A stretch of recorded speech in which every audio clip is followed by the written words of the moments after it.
अस्सलामुअलैकुम की हाल चाल है वीरो। उम्मीद करदा सारे भरा ठीक होणगे। सियाणे कहंदे पहले सोच फिर नाप ते तोल फिर बोल।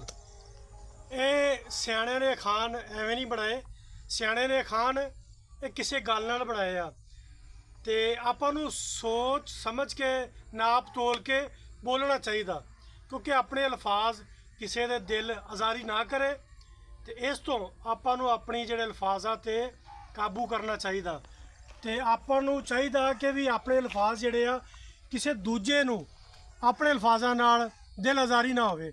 तो ये अखान जिहड़ा वा सियाणे ने बड़ा सोहना बनाया कि भी पहले सोच नाप तोल अपनी गल नूं वजन च लिया। तेरी गल दा वजन हैगा तो फिर बोल, जे तेरी गल च वजन नहीं हैगा तो चुप रह। तो इदां ही आपां नूं सोच समझ के बोलना चाहिए।